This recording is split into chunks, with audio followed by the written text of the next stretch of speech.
back, Awakening Beauties. This video is going to be a little bit more serious, and I just wanted to film this introduction, and this is the third video in my series, A Journey to Health. And I felt it very important to film this video at the time, which was filmed on September 21st, a day after my friend and co-worker passed away. I've talked about it in a few other videos, and I just felt it was important to document how I was feeling at the time. So that's what I did. It came as a shock.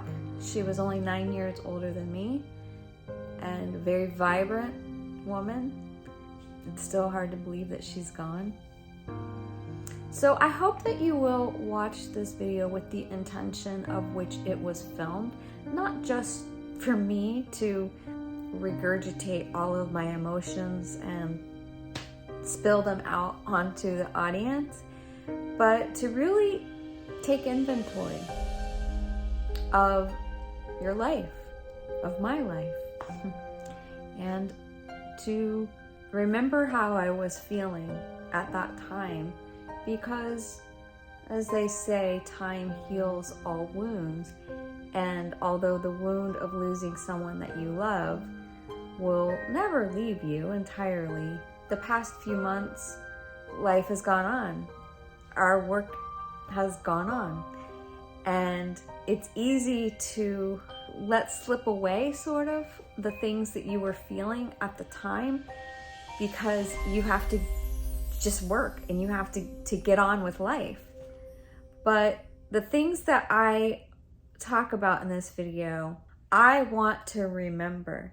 I want to remember, and I think I might have to watch this video once a week so that I can remember the things that are important to me and as I move forward. So thanks for watching in advance, and I hope you'll watch the end and leave me a comment if any of this resonates with you. So this blog that I'm doing is really supposed to be about my health journey, but nothing is ever linear because your health is affected by the things that happen in your life. And yesterday, my colleague, the director of fashion, died. 61 years old.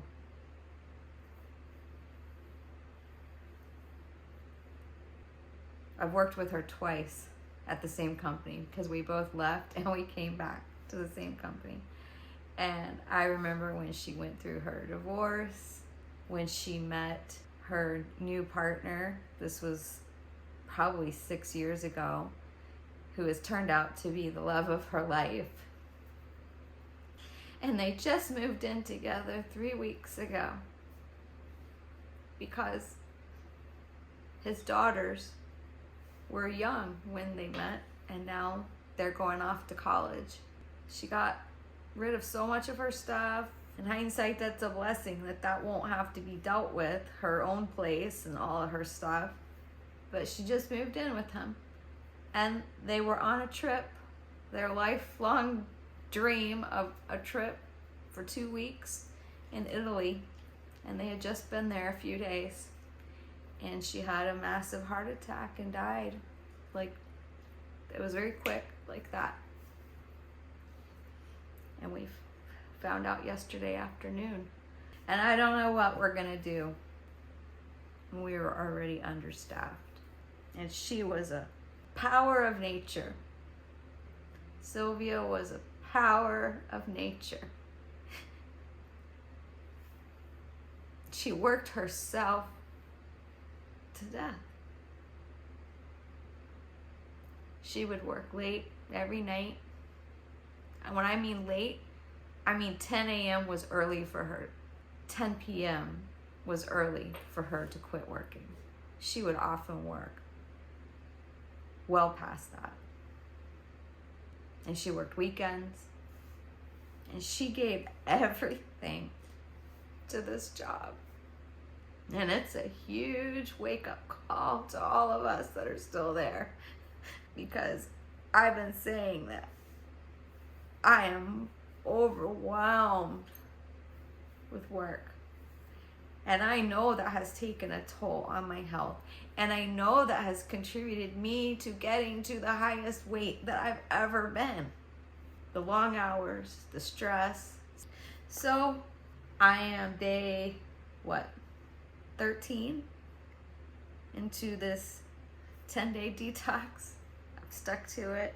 My weight has gone up and down by like a half a pound for the past few days.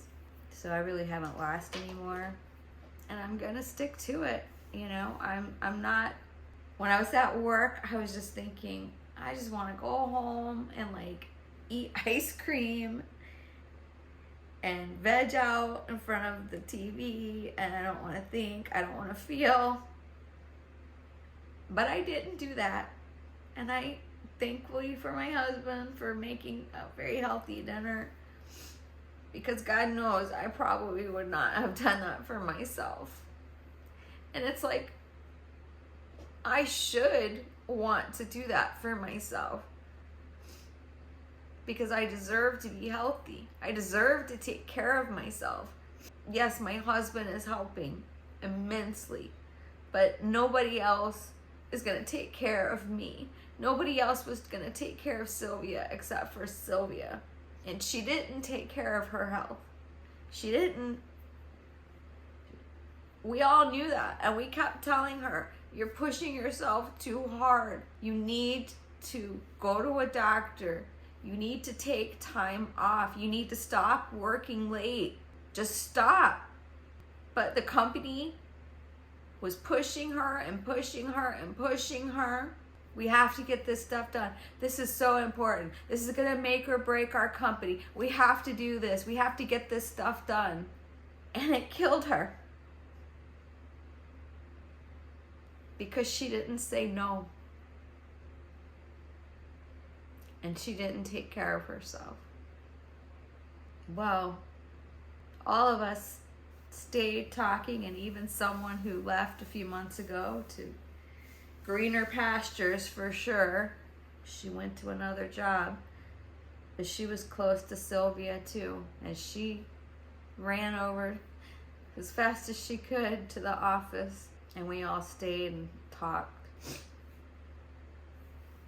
But I did get up, and I did my best to meditate this morning, and I went for my walk, and I'm determined to take care of Robin, because life is precious, man.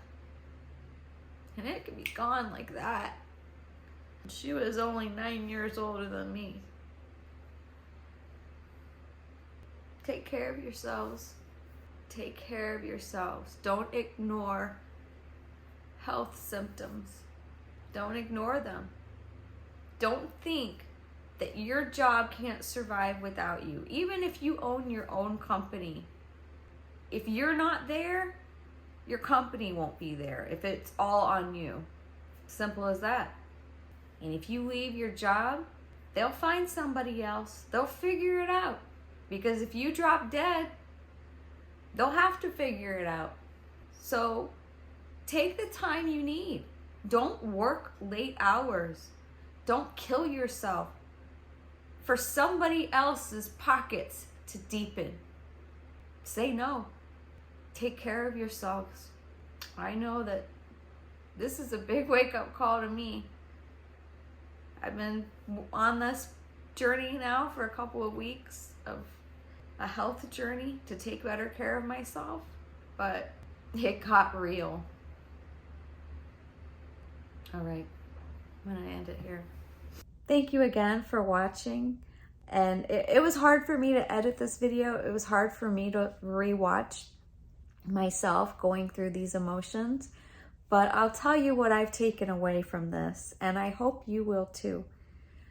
As a recommitment to my health, physical and mental health, remembering that I have to take care of me. Nobody else is going to take care of me. And one of the ways that I'm taking care of me since September 20th, when she passed away, is not working so much overtime. I am a salaried employee, as probably many of you are. And I added it up. I did the calculation and figured out that from January to September 20th, when this happened, I averaged probably 200 hours of overtime from all of the hours that I was working. And I don't get paid for that because I don't get paid overtime since I am a salaried employee. And from that day on, I pretty much have refused to work overtime unless it was absolutely necessary. But what is absolutely necessary? And I'll tell you another thing is that I've learned to say no. I've learned to say no to deadlines that are unreasonable, that can't be accomplished unless I work all of that overtime. Something that Silvia didn't do. Silvia would just take it on and she'd be like, okay, I'll just pull an all-nighter. I'll pull an all-nighter. I'll work all weekend. I'll get it done. And one of the things, the very few things that was said by the people leading this company that I work for, is that Silvia was willing to do whatever it took to get the job done. Yeah, she was.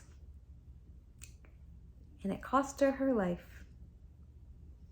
So I am hoping that you and I, as we go into this new year, really take stock of what matters and take care of our health, take care of our mental well-being, and set up boundaries. Because the more you give, the more people will take. And the gratitude that you'll get at the end of that will not give you back the one thing that matters. The only thing that matters is your time, because your time is limited on this earth. We all have an end date. Some of us sooner than others. And I can tell you, the one thing I will not wish for when I am at my end date, hopefully when I'm very old, lying in my deathbed surrounded by the people I love, I will never wish that I worked more hours for somebody else's business. So, thank you so much for watching. Until next time, you're doing great.